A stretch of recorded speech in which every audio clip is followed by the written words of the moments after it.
Assalamualaikum warahmatullahi wabarakatuh.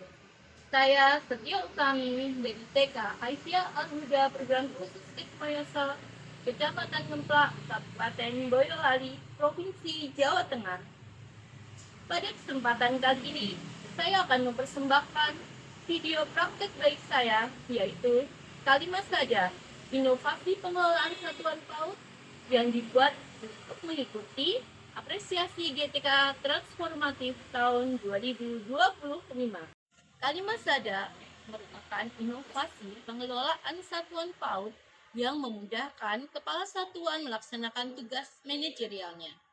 Kalimat Sada tersendiri yang dimaksud adalah kenali, pahami, siapkan, amanahkan, dan dampingi.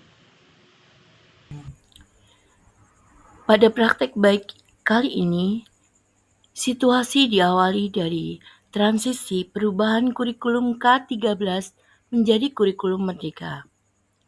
Yang pertama, teman-teman guru merasa risau bagaimana pelaporan yang efektif dan efisien dapat dilaksanakan menggunakan HP maupun laptop. Yang kedua, teman-teman merasa risau bagaimana bisa mengadakan kegiatan yang mendukung perkembangan potensi siswa dengan biaya yang terjangkau oleh lembaga kami. Yang ketiga, kerisauan teman-teman untuk menyiapkan SIM PPDB sementara tugas administrasi sekolah yang masih banyak yang harus dilakukan. Menghadapi hal tersebut, saya menyadari bahwa kurangnya maksimal saya dalam melaksanakan fungsi manajerial saya sebagai kepala sekolah. Dari situasi yang ada muncullah tantangan-tantangan yang harus saya hadapi.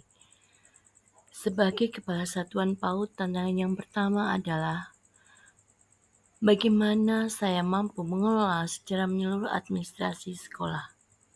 Yang kedua, saya merasa kesulitan untuk mengidentifikasi permasalahan yang muncul untuk membuat rencana tindak lanjut.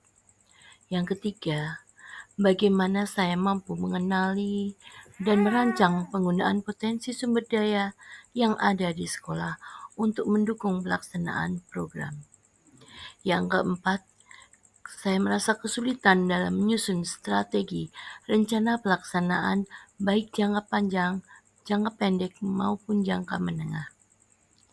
Yang kelima, saya mengalami kendala dalam mengembangkan kemampuan penggunaan teknologi baik secara mandiri maupun berkolaborasi dengan tenaga ahli atau teman sejawat yang berpengalaman agar tercapai efisiensi pembiayaan.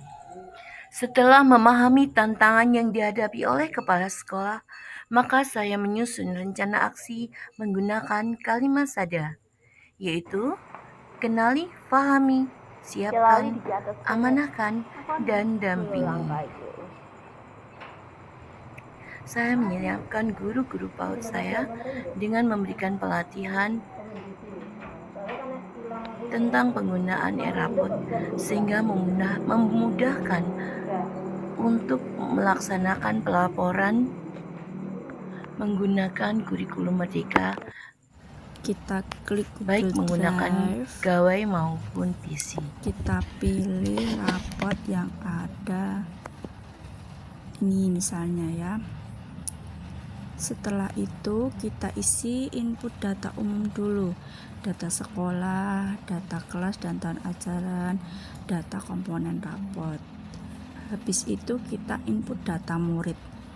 Murid semuanya dimasukkan terlebih dahulu, nomor induk, nama murid. Kalau sudah ada fotonya dimasukkan, tinggi badan, berat badan, jenis kelamin, tempat lahir, tanggal lahir, agama, status anak ya, terus anak keberapa, alamat rumah, nama ayah, nama ibu, alamatnya orang tua, nomor telepon, pekerjaannya diisi semua. Misalnya kita mau melihat ngeprint sampul ya, lihat sampulnya anak.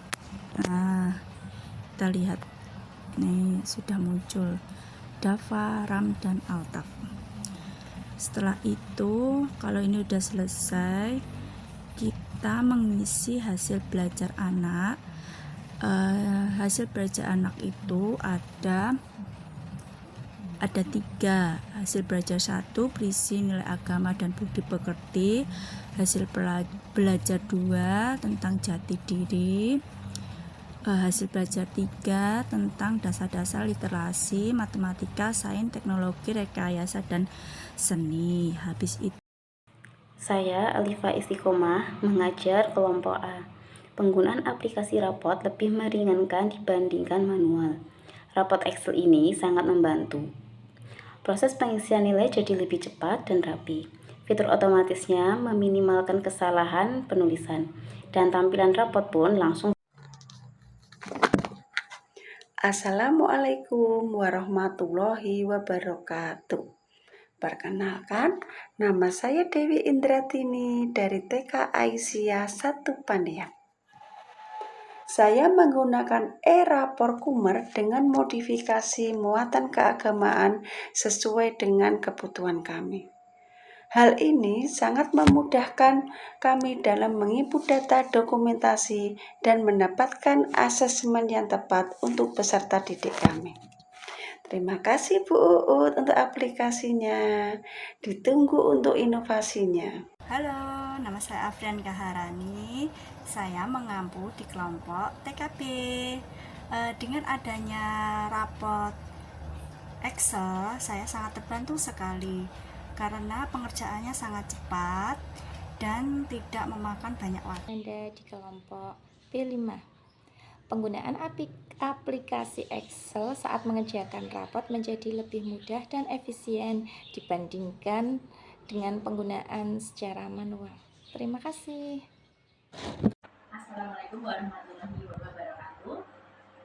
Aplikasi rapot Excel sangat membantu saya bisa menghemat waktu dan tenaga, meningkatkan efisiensi, dan mengurangi resiko kesalahan. Cukup sekian. Wassalamualaikum. Saya Heni Indah Listiawati, saya mengajar di kelompok B. Untuk rapot Excel menurut saya sangat bermanfaat sekali karena sangat memudahkan saya dalam pemberian nilai untuk anak.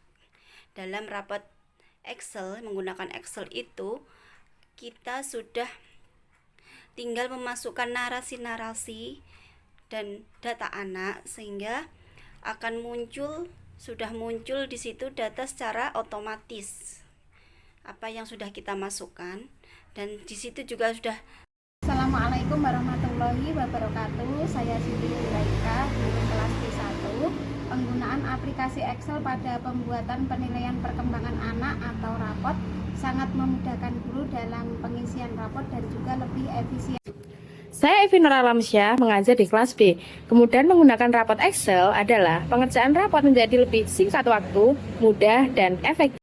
Saya Trias Larasati, mengajar di kelas B1. Penggunaan aplikasi rapot Excel memudahkan kegiatan pembuatan rapot menjadi semakin praktis dan mudah.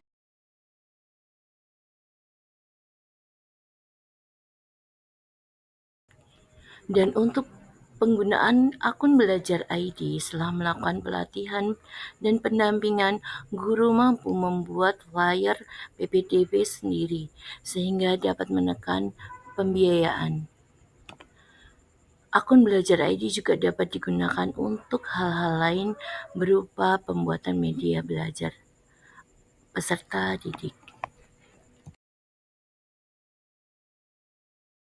Demikianlah tadi praktek baik saya tentang inovasi pengelolaan satuan PAUD. Besar harapan saya, apa yang sudah saya bagikan dapat memberikan manfaat yang luas bagi teman-teman kepala satuan PAUD di seluruh Indonesia. Tetap semangat mengelola PAUD dengan baik dan kita akan mendapatkan siswa-siswi sesuai harapan kita, dan kita juga menjadi bagian dari membangun karakter bangsa dan memajukan pendidikan. Rencana aksi yang kedua yaitu program pengembangan potensi khususnya kemampuan seni anak. Di sini saya mengikut sertakan seluruh guru saya untuk mengikuti pelatihan